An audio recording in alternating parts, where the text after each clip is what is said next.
Este vídeo é a primeira parte do conto Colosso Negro, de Robert E. Howard para Conan. Black Colossus foi publicado originalmente na revista Pulp Weird Tales em junho de 1933.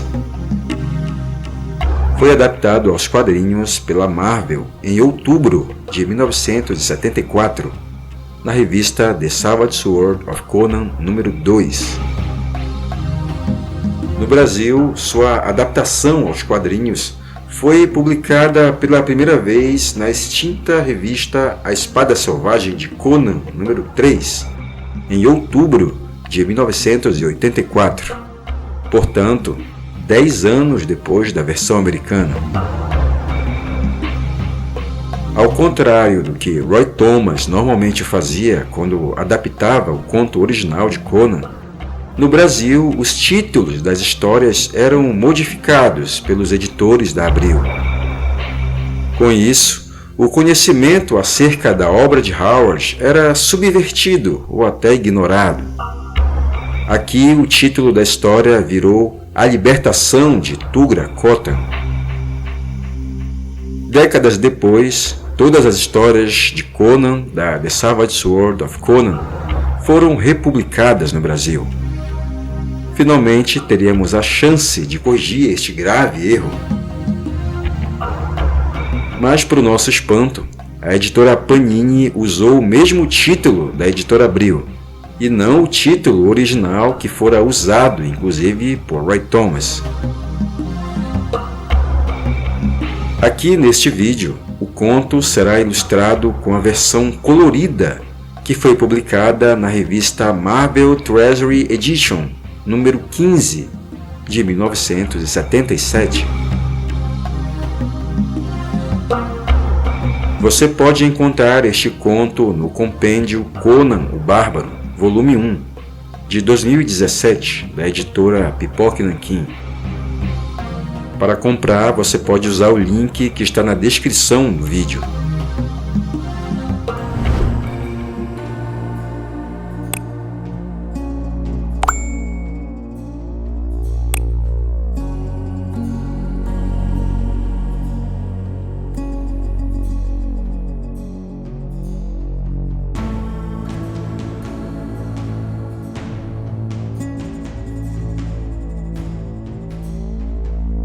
Apenas o silêncio pairava sobre as ruínas misteriosas de Kutchimes.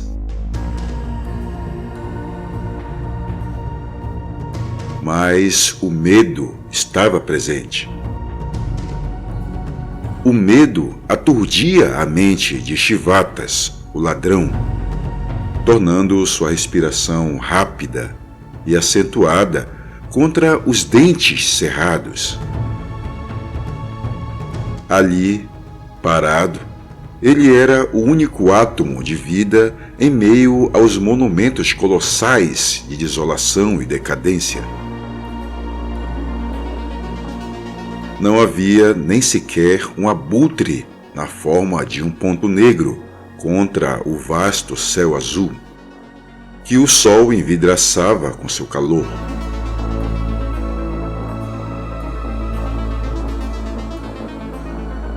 Por todos os lados, erguiam-se sombrias relíquias de uma era esquecida. Enormes pilares quebrados, atravessando o céu com seus pináculos chanfrados. Longas ondas de muralhas em ruínas. Blocos de pedra ciclópicos, caídos. Ídolos despedaçados, cujas feições horríveis os ventos corrosivos e as tempestades de areia não perdoaram. Por todo o horizonte não havia sinal de vida. Somente a plena e impressionante vastidão do deserto, bifurcado pela linha tortuosa de um rio seco há muito tempo.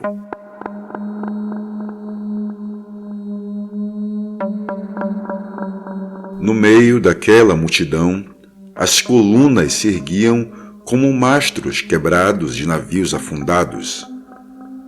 Todas elas dominadas pelo enorme domo de mármore diante do qual Shivatas estremecia. A base do domo era um gigantesco pedestal de mármore que se erguia no que já fora um terraço projetado sobre as margens do antigo rio. Degraus largos conduziam a uma grande porta de bronze no domo, que descansava sobre a base como a metade de um ovo titânico. Ele em si era feito de mármore puro, que reluzia como se alguma mão o tivesse mantido polido. Da mesma forma, a extremidade espiralada e dourada do pináculo também brilhava, assim como a inscrição de hieróglifos dourados que se estendia ao longo de vários metros por toda a curvatura da construção. Nenhum homem na terra poderia ler aqueles caracteres, mas Shivatas se arrepiou diante das sinistras conjecturas que eles elencavam. Vinham de uma raça bastante antiga, cujos mitos remontavam à ideia com que as tribos contemporâneas não podiam sequer sonhar. Shivatas era rijo e ágil, como convinha a um mestre ladrão de Zamora. Tinha a pequena cabeça redonda raspada, e sua única vestimenta era uma tanga de seda vermelha. Como todos de sua etnia, tinha a pele bem escura e o estreito rosto de abutre, realçado pelos astutos olhos pretos. Os dedos delgados e hábeis eram rápidos e nervosos, como as asas de uma mariposa. Trazia à cintura um cinto de escamas dourado, do qual pendia uma espada curta de cabo cravejado em uma bainha de couro ornamentada. Shivatas tratava a arma com um cuidado aparentemente exagerado. Parecia até mesmo tentar evitar o contato da bainha com a coxa nua. Mas tamanha cautela não era desprovida de motivo. Ele era Shivatas, um ladrão entre os ladrões, cujo nome era pronunciado com admiração na marreta e nos recantos sombrios sob os templos de Bel, e que viveria por 1000 anos em canções e mitos. Não obstante, sentiu seu coração ser devorado pelo medo ao se pôr de frente para o domo de mármore de Khatimes. Qualquer tolo veria que havia algo de sobrenatural naquela estrutura. A despeito dos 3000 anos de castigo que sofrera pelos ventos e à luz do sol, seu ouro e mármore continuavam tão reluzentes quanto no dia em que mãos anônimas o tinham erguido, às margens de um rio sem nome.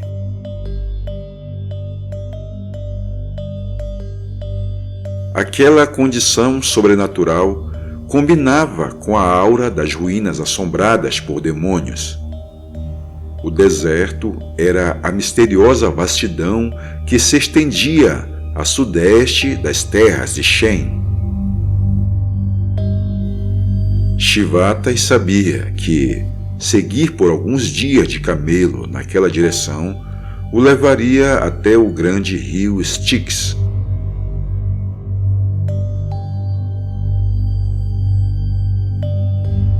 Na altura em que fazia um ângulo reto em relação ao curso anterior e fluía para oeste. para, enfim, desaguar no mar distante. No local da curva começava a terra da Estígia, a sombria senhora do sul, cujos domínios, banhados pelo grande rio, erguiam-se à margem do deserto que o cercava. Ao leste, Shivata e Sabia. O deserto emendava-se nas estepes que se alongavam até o reino hircaniano de Turan, elevado num esplendor bárbaro às margens do grande mar interior.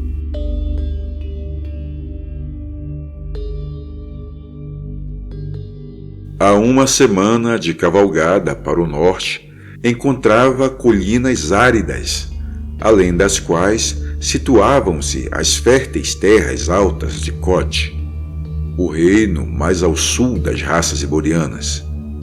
E, na direção oeste, fundia-se as planícies de Shen, que se estendiam ao oceano.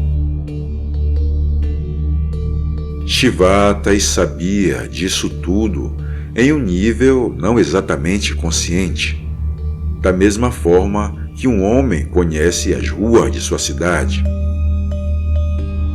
Como viajante, pilhara os tesouros de muitos reinos, mas, agora, hesitava e tremia diante da maior e mais poderosa aventura de todas.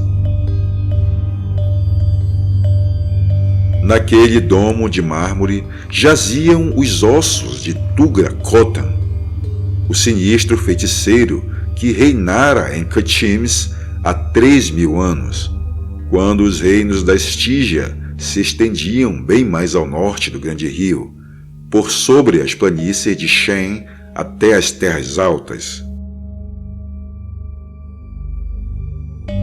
Então, a grande migração dos iborianos varreu o sul, egressa da terra natal da raça, próxima ao Polo Norte. A migração titânica perdurou por séculos e eras. Contudo, no reinado de Tugra Khotan, os últimos magos de Katims, bárbaros de olhos cinzentos e cabelos desgrenhados, trajavam peles de lobos e malhas de escamas. Cavalgaram do norte até os ricos planaltos para devastar o reino de Koth com suas espadas de ferro. Eles invadiram Katims como uma tempestade, lavando de sangue as suas torres de mármore, e o reino estígio nortenho desabou em fogo e ruína. Porém, enquanto eles devastavam as ruas da cidade e decepavam arqueiros como se colhessem milho, Tugra Khotan ingeriu um veneno estranho e terrível, e os seus sacerdotes mascarados o trancaram em uma tumba que ele próprio preparara.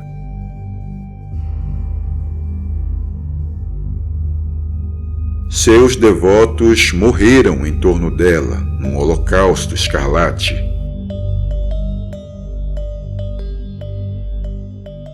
Mas os bárbaros não conseguiram arrombar a porta e nem mesmo danificar sua estrutura com marretas ou fogo. Então, cavalgaram para longe, deixando intocada a grande cidade em ruínas e o domo no qual dormia Tugra Khotan. E os lagartos da desolação se encarregaram de roer os pilares desmoronados, enquanto o próprio rio que regava a terra seca, afundando nas areias do deserto. Muitos ladrões tentaram obter o tesouro que as fábulas sugeriam estar empilhado em volta dos ossos podres dentro do domo. Vários deles morreram às suas portas, enquanto outros tantos viram-se atormentados por sonhos monstruosos até, enfim, fenecerem com a espuma da loucura escorrendo pelos lábios.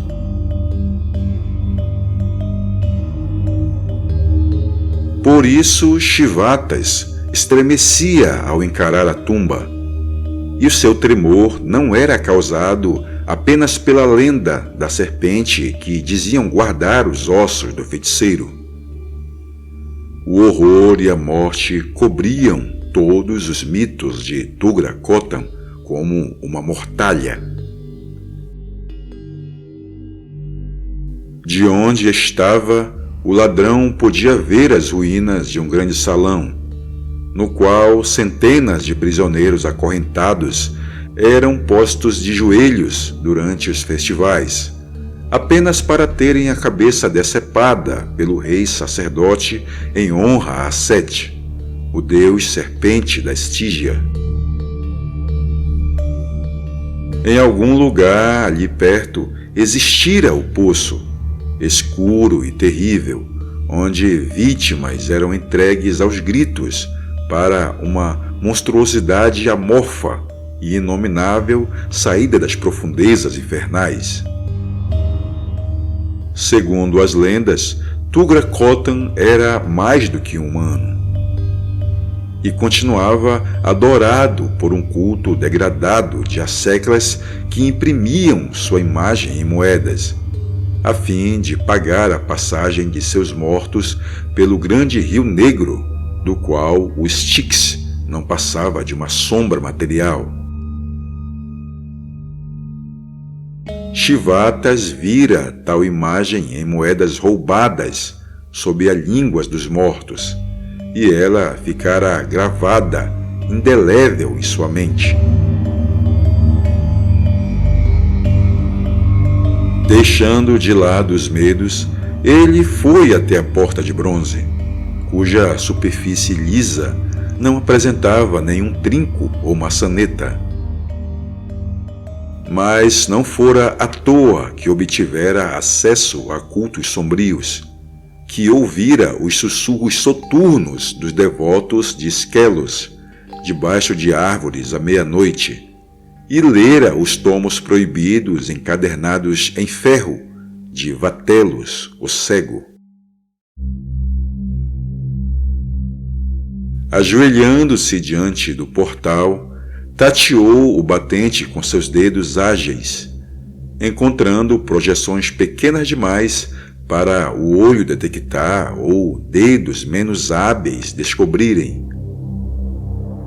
Pressionou-as com cuidado, seguindo um sistema peculiar e murmurando um encantamento há muito esquecido. Ao pressionar a derradeira projeção, pôs-se de pé com extrema rapidez e atingiu o exato centro da porta com um golpe preciso da palma da mão. Não houve ranger de molas ou dobradiças, mas a porta abriu-se para dentro e, em meio a dentes crispados, Shivatas soltou um intenso suspiro de alívio. Um corredor estreito se revelou. A porta deslizara ao longo dele e, agora, encaixava-se na extremidade oposta. O chão, o teto e as laterais do túnel eram de mármore e, de uma abertura lateral, surgiu, contorcendo-se, um horror silencioso que se ergueu e encarou o intruso com pavorosos olhos brilhantes. Uma serpente de 6 metros de comprimento e escamas iridescentes. O ladrão não perdeu tempo se perguntando que forças abismais sob o domo teriam alimentado aquela criatura. Sacou a espada com rapidez, e da lâmina pingava um líquido esverdeado que espelhava aquele que escorria pelas presas em forma de cimitarras do réptil. A espada havia sido mergulhada em veneno igual ao da serpente, e a mera obtenção dele nos pântanos assombrados por demônios da Zingara fora uma saga por si só.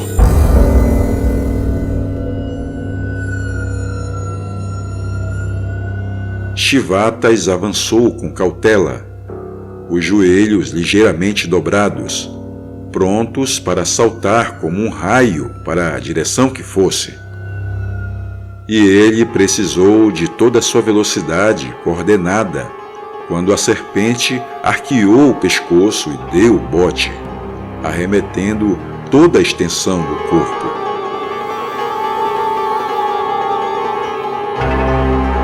Apesar de sua celeridade e frieza, Shivatas só não morreu ali mesmo por sorte. Seus planos, tão bem pensados de desviar-se para o lado e atacar o pescoço estendido, foram frustrados pela rapidez atordoante do réptil.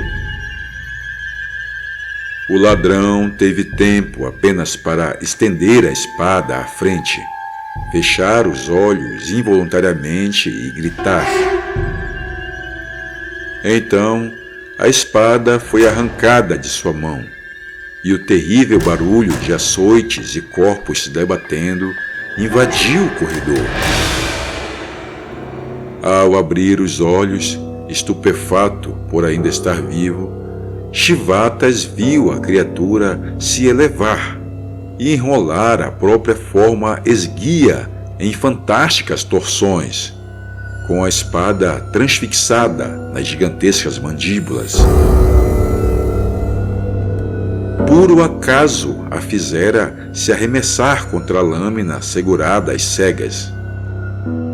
Poucos segundos depois, a serpente se encaracolou em si própria, trêmula, enquanto o veneno da lâmina fazia efeito. Passando por cima dela com cuidado, o ladrão empurrou a porta que, desta vez, deslizou de lado e revelou o interior do domo.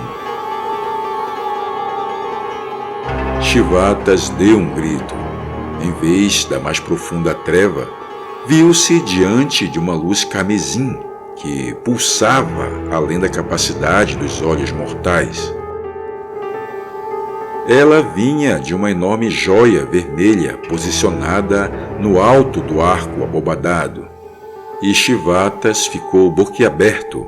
A despeito de sua familiaridade com riquezas, o tesouro estava ali, amontoado numa quantidade impressionante. Pilhas de diamantes, safiras, rubis, turquesas, opalas, esmeraldas, zigurates de jade, âmbar e lápis lazuli, pirâmides de ouro, lingotes de prata, espadas com cabos cravejados em bainhas de ouro, capacetes dourados com crinas de cavalo coloridas ou plumas escarlates e pretas, corceletes de malha prateada, armaduras incrustadas de pedras preciosas, usadas por reis guerreiros há 3.000 anos em suas tumbas, taças esculpidas de uma única joia, crânios revestidos de ouro, com selenitas nas órbitas, colares de dentes humanos cravejados de joias, polegadas de pó dourado cobriam em camada o chão de mármore, reluzindo sob o brilho escarlate de 1 milhão de luzes cintilantes. O ladrão ficou estático naquela terra mágica esplendorosa, suas sandálias pisando em estrelas.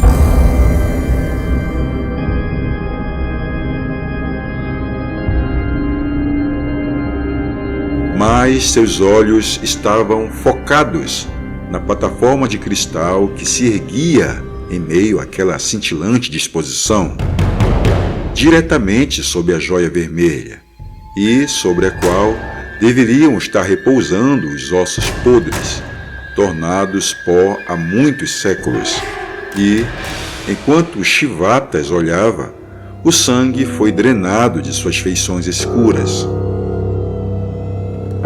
Seu tutano virou gelo, e a pele das costas crepitou e enrugou de pavor, ao passo que seus lábios se moviam sem produzir som. Súbito, ele encontrou voz para um único e pavoroso grito, que ressoou de forma hedionda pelo domo abobadado.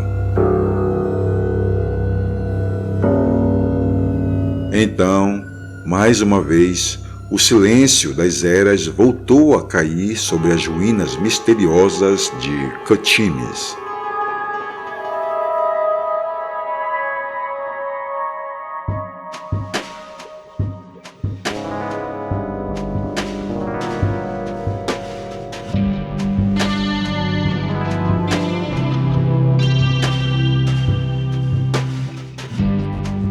Valeu por assistir até agora.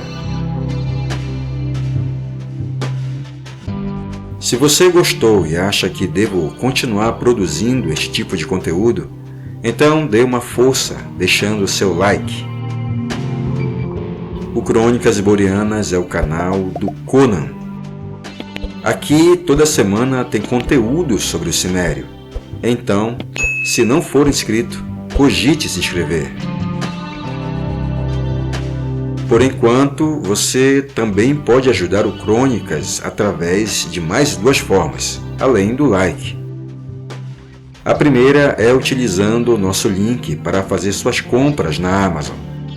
Ele está na descrição dos vídeos e não altera em nada o valor de sua compra, mas dá uma moral para o canal do Conan. A outra é através do botão Valeu, que está localizado logo abaixo do vídeo. Ali você pode clicar e apoiar nosso trabalho com qualquer valor. Fique à vontade para contribuir se você puder. Eu sugiro que você dê uma navegada pelas nossas playlists. Com certeza você vai curtir o conteúdo e aproveita para comentar lá e interagir comigo. Pessoal, então era isso. A gente se vê daqui a pouco no próximo vídeo. Valeu, tchau!